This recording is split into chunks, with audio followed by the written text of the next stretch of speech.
Welcome to the Wealth Done Differently Retirement Podcast. Danielle Howard, a certified financial planner, shares insight into the financial tools, techniques, and temperaments needed to make the most of your retirement dollars and relationships. Danielle bridges the gap between Wall Street and Main Street, bringing complex financial topics down to earth. Danielle will educate and inspire you as you define and refine your version of prosperity. Hello and welcome to another podcast with Danielle Howard. As we continue to peel back the onion, layers and layers deeper within our conversation, things start happening. And one of the things that Danielle talks about in her book that happens is you start uncovering money scripts, which are like kind of tapes that play in your brain about how you feel about money, and also attitudes about money. So Danielle, I'm really excited to learn about this from you. So let's talk about what these scripts are. Give us some examples of some scripts. Walk us through this. Hi, Matt. There's been a lot of work done in this area, but it's only kind of coming to the surface as far as how it is playing out in our lives. We've all experienced, people who, money is just an easygoing thing for them, or money is like the last thing they want to talk about. Well, if we're starting to have these conversations, we're going to have a better sense of who we are and how our relationship plays into our behaviors. So we want to look at our belief systems and where those came from. When I talk about a money script, we all have scripts running around in our head about a variety of different things, about how we think we look, or how we have relationships with other people. When we look at money, those scripts have been written in our heads over a lifetime. And as I'm working with retirees, pre-retirees, and people who are kind of looking at that retirement horizon sometime in the next 10 to 15 years, we need to address some of those. Are they serving you, or are they holding you back? As I look at what people's money scripts are, again, it's about asking questions. And one of the questions you can ask yourself or somebody close to you as you're sitting down at dinner tonight is, what are some of your early memories around money? And not only around money, but maybe how money came into your life. So what was your first experience around earning money? Or what was your first experience over receiving money? What was your early memories around giving money? Or what was the first spending choice you made? What did you buy? And how did that work out for you? This really uncovers a lot of where people, how people feel about their money, if they've had positive or negative experiences. And what I find is that based on those early memories, you are going to uncover behavior patterns. We've heard of people taking a scripture quote, which I've heard my entire life: the love of money is the root of all evil. And I have heard that misquoted so many times as to money is the root of all evil. And you can really take a divergent path, whichever thought process is in your head. So if you believe that money is the root of all evil, what behaviors come out of that? All right, so you may have a belief system that money is evil. And I've heard this over and over again through my 23 years of working with clients. If you believe that money is evil, that may impact what career choice you have. And it may even not be a evil, but money is bad. It's going to impact the career choice. It may impact your ability to bring money into your life with integrity and dignity because you think money is bad. You need to decide, is this mindset serving me, or has it held me back? Money is just a tool. It doesn't have a character, but sometimes we let it overcome our behaviors and overcome our mindsets to lead us in directions that don't serve us. So as you ask yourself, what type of memories do I have around different areas of money, my money experience? And we look at, is that mindset helping me or is it holding me back? And is there something I need to rewrite? Is there something that I need to consider? And what would it take for me to make a 1% change in that attitude or that thought? Or ask myself, is that always true? So for example, if you believe that money is bad, can you find some examples of when money is good?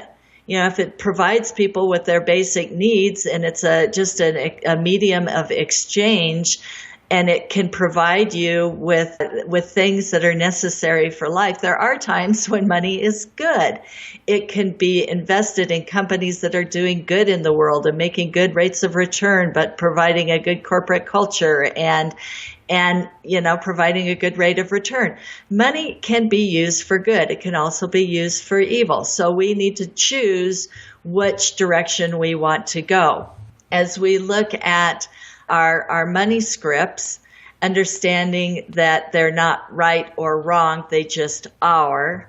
And understanding that what do we need to look at changing if we want to change. Some people are perfectly comfortable with their mindsets around money and they like being in a hole, whatever the hole that may be in.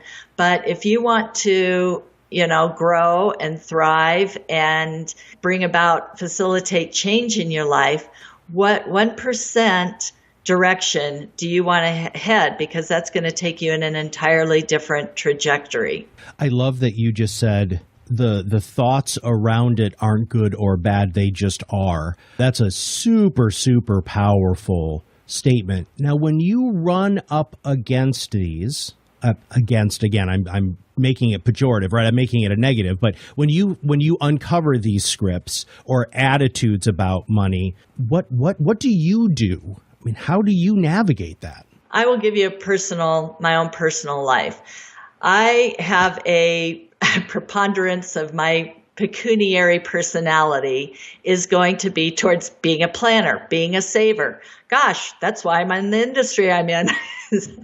But I can have that be an opportunity or it can be an obstacle in my life. And for many, many years, it was an obstacle in that I didn't like to spend money.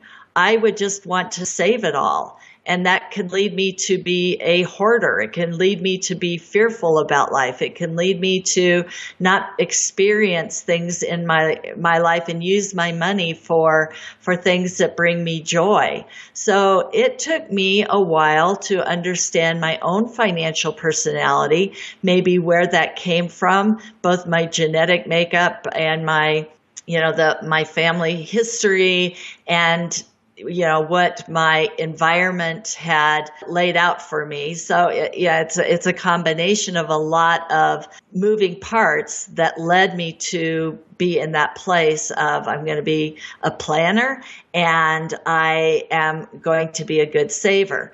But understanding that inherent in it is both an opportunity and it can hold me back. So I needed to come into balance with that, understanding the positive aspects of being a planner and understanding what I'm missing out on because I was a really good saver. And in that, I was able to balance out my life. I was able to learn a little bit more on how to enjoy the moment, on spending money on things that feed my soul and, are important to me. And as I walk alongside other people and I have tools that I'm able to use to just create an awareness. I'm not here to judge. I'm on a journey myself. So as we look at that journey in everybody's life, if it's something that part of that money script or that personality that is holding them back, and they want to change it, we might step into some action steps. Well, dip your toes into this. If, for example, myself, I had to be comfortable with maybe going out to eat a little more often and being within safe spending boundaries, enjoying it.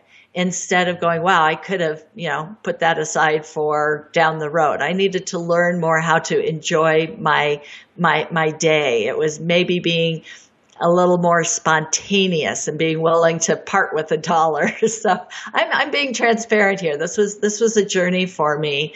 And other people, as they are on their journey, need to just say, what area would I like to cultivate? What area would I like to step into a little bit that's going to help me bring some balance to my life and help me enjoy my life a little bit more? Now, you just said something about money attitudes. There are different attitudes you've uncovered, right? So you kind of just talked about one. I'm assuming that kind of planner, very cautious is one. What are the other money attitudes?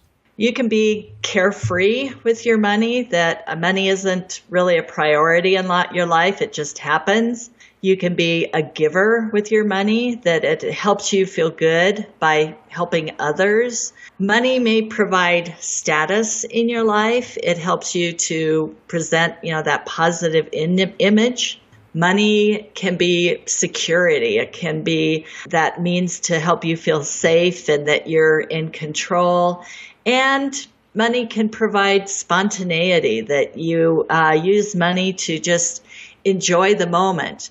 So, again, there are no right and wrong with these general money attitudes, but you want to understand the opportunities and the challenges inherent in each one of them in order to optimize your financial potential. And you can they can be overlapping, right? So it's not black and white. There's a swirl. Oh. You can be a little bit of a bunch of those, right? Most definitely. Okay. Most people will have combinations. They will see a preponderance in one area, and they may feel, oh, there's no way I would even ever want to be, that other part. But bottom line is you want to have a little bit of all of these to have a robust, vital, thriving financial life.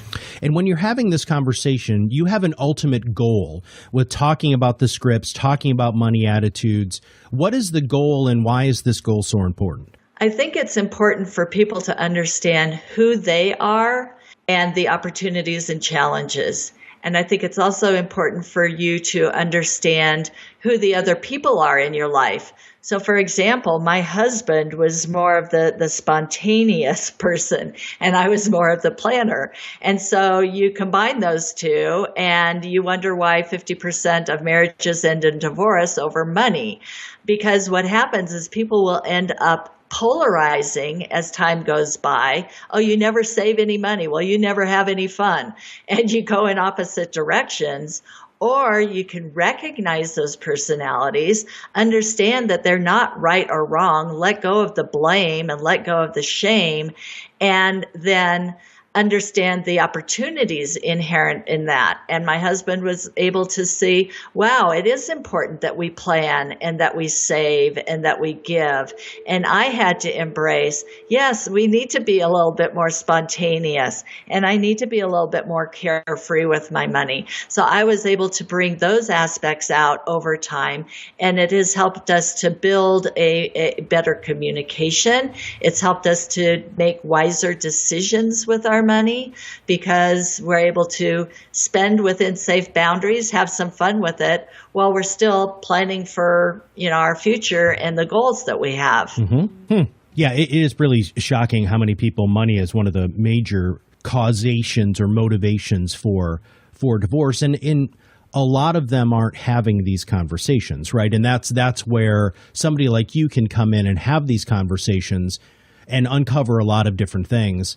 I absolutely love this. I think this is a whole bunch of fun. What else do we need to know that's under the surface? I think it all boils back down to core values. There's a lot of resources out there that you can just go to values.com and refresh yourself on what is a value, what is important to me.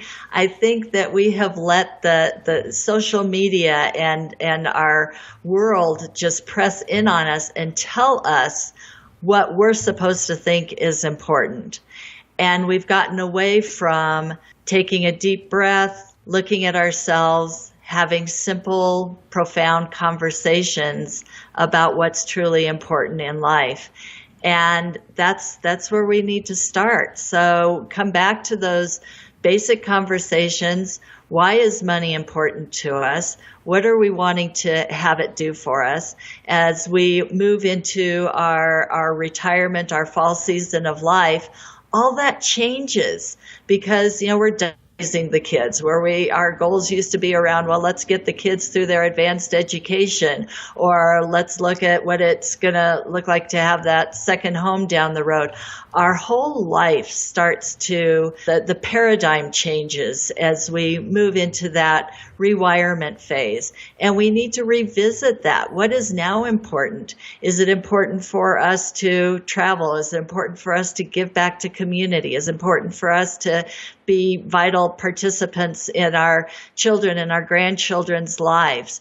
And I think there's some undergirding values that they're going to be a little bit different for everyone, but how are our financial decisions supporting us in living out those values? What are their steps? Obviously, they can go ahead and they can buy your book, right? Which would be super awesome, which is Your Financial Revolution. What other tools do you have to help initiate these conversations, or podcasts or TED Talks or anything like that? Thanks for asking, Matt. People can go and download a copy of my monetary manifesto on my website, wealthbydesign4u.com. You can learn about my 8-week retirement course, refirement course, where we're going to help you clarify your values and look at all the tools you have to your financial tools. And that's at DanielleHoward4u.com. There are workshops that we can facilitate. We can open up those conversations in intimate settings, and we can work with you one-on-one. Check that out at wealthbydesign4u.com. All sorts of different ways that we can walk alongside you in this process. Well, Danielle, thank you very much for your thought leadership again today. You're welcome, Matt. Thanks for having me. And we will make sure that all of those links that Danielle just talked about are going to be in the show notes.